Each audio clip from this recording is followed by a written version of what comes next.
Uncle एक बात बताओ, आपको कोई सुख सुविधा कुछ मिलती नहीं है अभी तक? यही फैसिलिटी है क्या? वैसे तो सरकार कहती है कि हम लोग मशीनें लेकर आए हैं, ये लेकर आए हैं, मशीनों से काम होएगा। ये दिल्ली है, दिल्ली में भी अगर ये हाल है, वैसे तो केजरीवाल सरकार बड़ा बोलती है कि हम लोग ये कर रहे हैं, वो कर रहे हैं, तो आपको ऐसे ही घुसना पड़ता है इसके अंदर हमेशा ही। और तो इससे तो आपकी लाइफ का बड़ा रिस्क रहता होगा। भी हैं। अच्छा, तो मतलब आप इतना बड़ा रिस्क अपनी लाइफ का लेते क्यों हो? मजबूरी है सर, क्या कर। तो कोई और कुछ काम कर लो, जरूरी है यही वाला काम करना? काम ही नहीं है ना बाबू। अच्छा, इतना बहुत परेशानी। नहीं वो बात तो आपकी बिल्कुल सही है, लेकिन मेरे को ये इतना अजीब सा लग रहा है कि बिना कपड़ों के आप इसके अंदर जाओगे, जहाँ पर हम लोग हाथ तक नहीं लगाते उसके आप अंदर जाओगे, बताओ। अच्छा अच्छा, तो आप क्या कहना चाहोगे सरकार को? वैसे काम करने के काम पे पैसा भी ज़्यादा नहीं इसमें। अच्छा, पैसा भी नहीं, पैसा भी नहीं है, तो आपके हिसाब से बेसिक फैसिलिटी क्या मिल जाए आपको, जिससे कि कम से कम अगर ऐसे भी कर रहे हो, जैसे मैं सोच रहा था अभी खड़ा हुआ, मैं बस आपको कुछ डेटा के साथ बात करना चाहूँगा कि एक्चुअल में जो पोजीशन है वो क्या है अभी अपने इंडिया की। देखो, लास्ट ईयर यानी कि 2019 में अराउंड 110 लोगों की डेथ हुई है इसी मैनुअल स्कैवेंजिंग की वजह से, जो कि 61% इंक्रीज है एज कंपेयर टू 2018। 2018 में टोटल 68 लोगों की डेथ हुई थी। पिछले 5 सालों में 376 लोग मर चुके हैं मैनुअल स्कैवेंजिंग की वजह से। तो मैनुअल स्कैवेंजिंग का जो काम है प्रोहिबिटेड। देखो, मैनुअल स्कैवेंजिंग का बेसिकली मतलब क्या है कि जो ह्यूमन वेस्ट हैं, नालियां हैं, नाले हैं, इनको मैनुअल्स के थ्रू यानी कि लोगों के थ्रू साफ सफाई ना करवाई जाए। मतलब हमारे पास वो टेक्नोलॉजी रहे या हमारे पास वो सेफ्टी इक्विपमेंट्स रहे, इंस्ट्रूमेंट्स रहे, जिसके थ्रू वो मैकेनाइज्ड फैसिलिटीज रहे, जिसके थ्रू हम लोग बिना ह्यूमंस को उन नालों के अंदर डालें। नालियों के अंदर बड़े बड़े आपने देखा है, मतलब कुछ टॉयलेट्स हैं, लैट्रिन्स हैं, मतलब बिना ह्यूमन इंटरफेरेंस करें हम लोग क्या कर सके, मतलब ये साफ सफाई हो सके। तो मैं आपको एक छोटी सी बात बताना चाहूँगा। सुप्रीम कोर्ट ने दिसंबर 6, 2013 को ये जो एक्ट था ये प्रोहिबिट कर दिया था, यानी कि प्रोहिबिशन कर दी थी मैनुअल स्कैवेंजिंग की। The prohibition of employment as manual scavengers and their rehabilitation act 2013। ये दिसंबर 6, 2013 को ये बैन कर दिया गया था, प्रोहिबिट कर दिया। बट उसके बावजूद भी अभी भी जो है इंडिया में जो है इस लोगों से काम करवाया जा रहा है। मतलब उस जो एक्ट बैन कर दिया गया है उसके अकॉर्डिंगली इवन इस पर जो है पेनल्टीज प्रोविजंस हैं कि अगर कोई बंदा है, मतलब कोई भी जो हायर लेवल की अथॉरिटी है, एमसीडी वाले बंदे हैं, अगर मैनुअल स्कैवेंजिंग करा रहे हैं तो ऑब्वियस सी बात है उनके ऊपर फाइन वगैरह लग सकता है। बट एज सच प्रैक्टिकली जब हम बात करते हैं तो कोई बंदा फॉलो नहीं कर रहा है। तो मैं आपको यही कहना चाह रहा था कि एक्चुअल में जो पोजीशन है वो बड़ी बेकार पोजीशन है। ऐसा नहीं है कि गवर्नमेंट नहीं काम कर रही है, बट गवर्नमेंट ने 2019 में जो ये हमारी निर्मला सीतारमण जी हैं, इन्होंने अनाउंस किया 110 करोड़ रुपए का पैकेज। तो अगर 110 करोड़ की बात करते हैं तो ऐसा सच कोई बहुत बड़ा अमाउंट नहीं है, बट स्टिल क्या है, प्रॉब्लम ये है कि जो भी अगर गवर्नमेंट पॉलिसी बना रही है वो पॉलिसी ग्राउंड लेवल तक पहुंचनी जरूरी है।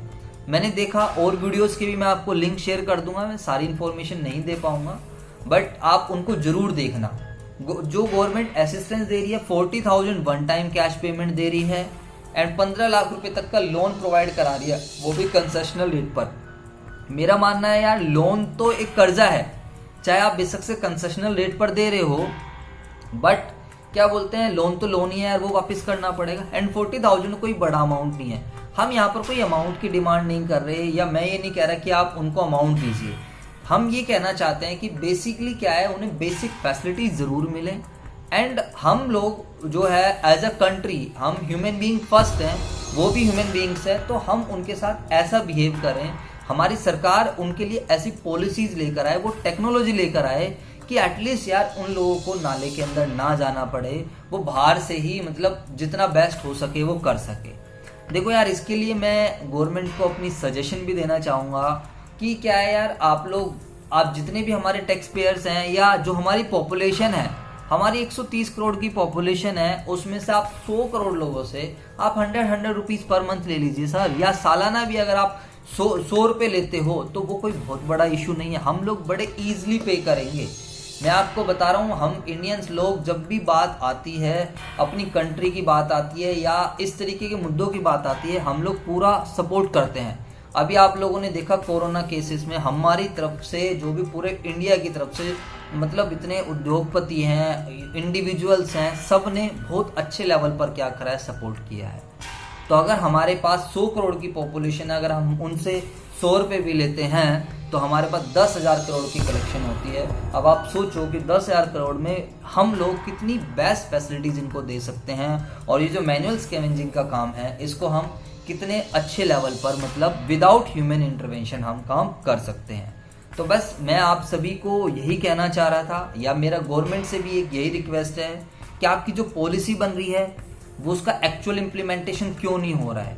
मतलब खाली पॉलिसीज बनाने के लिए, या आप उसका एक्चुअल इम्प्लीमेंटेशन भी करोगे, या फिर जो 2013 में जब ये एक्ट प्रोहिबिट कर दिया सुप्रीम कोर्ट ने, तो क्यों आज भी लोग काम कर रहे हैं, आप लोग इस पर क्या कर रहे हो। सीधी सी बात है, मेरे कुछ क्वेश्चंस हैं कि भाई मैं कोई प्रेस रिपोर्टर नहीं हूँ, या मैं कोई, मतलब एक तरीके से मान लो मेरी फीलिंग्स हैं, और मैं चाहता हूँ कि इस तरीके की चीज़ें ना हो। और मैं खाली अकेले नहीं, मेरे जैसे बहुत सारे लोग हैं जो ये सब चाहते हैं, वो बात अलग है, वो अपनी बात नहीं रख पाते हैं।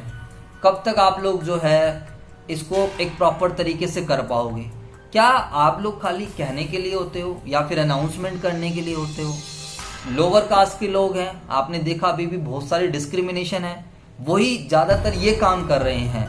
तो मतलब कब ये सिस्टम ख़त्म होगा कि यार एक पार्टिकुलर तबका इस काम को कर रहा है, और चलो वो कर रहा है, ठीक है, कोई इशू नहीं है, बट उन्हें एक अच्छा खासा अमाउंट मिले, उन्हें बेसिक फैसिलिटीज़ मिले।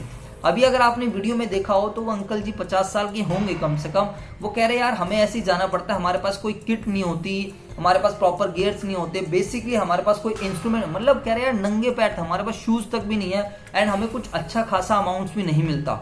मैंने भी यूट्यूब पे बहुत सारी वीडियोस देखी, उन वीडियोस में मैंने देखा यार कि मतलब 95% लेडीज़ हैं जो गांव देहात में ये काम कर रही हैं, लोगों की पॉटीज उठा रही हैं, लोगों की साफ सफाई कर रहे हैं। कुछ और वीडियोस भी देखी कि कुछ गांव ऐसे हैं जहां पर जो शेड्यूल कास्ट के लोग हैं या जो लोअर ट्राइब्स वाले बंदे हैं, वो क्या कर रहे हैं, उन्हें चप्पल उतार के जाना पड़ रहा है। तो स्टिल मतलब चलो वो थोड़ा वो, लेकिन मैं यही है कि हमें इस पर काम करने की ज़रूरत है।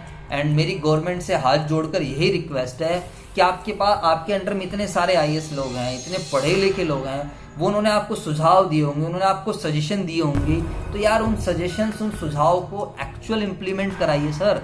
पैसे की कमी नहीं है, हम लोग मेहनत करने के लिए तैयार हैं, थोड़ा इम्प्लीमेंटेशन होगा, उनकी बात मानो। एक बारी पॉलिटिक्स खत्म कर अगर पूरे इंडिया के पॉइंट ऑफ व्यू सोचा जाए तो शायद हम बहुत आगे चल पाएंगे। ऑब्वियस सी बात है। अब मेरा कुछ क्वेश्चन ये है कि अगर हमारे जैसे ये 376 5 ईयर्स में लोगों की डेथ हुई है, गवर्नमेंट ने उन्हें क्या कंपनसेशन पे करी है? क्या उन्हें एक अच्छा खासा एक कंपनसेशन अमाउंट मिलता है, सो दैट वो फाइनेंशियली अपने आप को क्या कर सकें, सपोर्ट कर सकें, या उनके बच्चे जो हैं थोड़ा आगे पढ़ लिख पाएँ? एक क्या अमाउंट ऑफ कंपनसेशन गवर्नमेंट उन्हें पे करती है? जो मुझे पता चला, मैंने देखा उनकी सैलरीज 9,000 रुपीज़ उन्हें सैलरी पर मंथ मिल रही है। अब आप सोचो कि इस 2020 में अगर वो 9,000 रुपये सैलरी मिल रही है, तो कहीं ना कहीं ये हम लोगों के लिए भी बड़ी दुख की बात है। देखो यार, हम गवर्नमेंट पे बहुत बिलीव, तो गवर्नमेंट का एक काम होता है, हम लोग गवर्नमेंट को चुन रहे, हम अपना काम कर रहे हैं, आप अपना काम कर रहे हो, मैं पढ़ा रहा हूँ, आप स्कूल जा रहे हो, कोई जॉब कर रहा है, कोई, तो गवर्नमेंट को जब हमने इलेक्ट किया है, गवर्नमेंट को हमने चुना है, तो गवर्नमेंट को भी अपने काम करने चाहिए। एंड गवर्नमेंट पॉलिसीज बना रही है, तो गवर्नमेंट को ये भी देखना चाहिए कि वो ग्राउंड लेवल तक वो पॉलिसी जा रही है या नहीं। ये सबसे बहुत ज़्यादा ज़रूरी है। बहुत सारी ऐसी कंट्रीज़ हैं जो बिना ह्यूमन इंटरवेंशन के साथ क्या नाम है जो है सारी चीज़ें कर पा रही हैं। तो हमारे पास यार साइंटिस्ट की कमी थोड़ी है, हमारे पास टेक्नोलॉजी की कमी थोड़ी है। आप रिसर्च करवाइए, ठीक है, हम सब करेंगे यार, जो जिनका जो काम है वो करेंगे। आप एक बार इनिशिएटिव लो एंड इम्प्लीमेंटेशंस कराइए सर, मेन चीज़ है इम्प्लीमेंटेशन। गवर्नमेंट कोई सक्सेसफुल प्लान बनाए एंड अदर कंट्रीज़ के आइडियाज़ को लें। तो बस मैं यही कहना चाहूँगा और देखो मेरा कोई इंटेंशन नहीं है कि भाई मैं किसी पार्टी से बिलोंग नहीं करता, बस जो है कि मुझे लगता है कि मैं आज हमारे पास एक प्लेटफॉर्म है सोशल मीडिया का जिसके थ्रू हम अपनी बात को काफ़ी अच्छे तक पहुंचा सकते हैं। एंड मैंने कोशिश करी है कि आपको रियलिटी दिखाई जाए। एंड मेरी फीलिंग्स काफ़ी हर्ट हुई, मुझे लगता है कि यार गवर्नमेंट को इस पर काम करना चाहिए। एंड आई होप आप भी इसको समझोगे। बट फिर भी ये मेरी फर्स्ट वीडियो है इस तरीके की। अगर मैंने कोई किसी पार्टी को कोई मेरी बात बुरी लगी या मैंने कोई भी गलत वर्ड बोला हो तो उसके लिए मैं सॉरी बोलना चाहूँगा आप लोगों को। बाकी डिस्क्रिप्शन में आपको सभी लिंक्स मिल जाएंगे जहाँ से मैंने आर्टिकल से इन्फॉर्मेशन ली है एंड कुछ अदर वीडियोस के भी लिंक्स मिल जाएंगे सो दैट आपको और इन्फॉर्मेशंस मिलती रहे। जय हिंद, जय भारत। मैं चाहूँगा कि हमारा देश जल्द से जल्द आगे बढ़े और मैं अपील करना चाहूँगा अपनी गवर्नमेंट से कि आप इस मुद्दे को एक इम्पोर्टेंट मुद्दा बनाइए एंड इसको प्रायोरिटी रखकर आप इस पर सक्सेसफुली प्लान बनाएं एंड उन प्लान को आप इम्प्लीमेंट कराएं। ओके जी, थैंक यू वेरी मच। जय हिंद।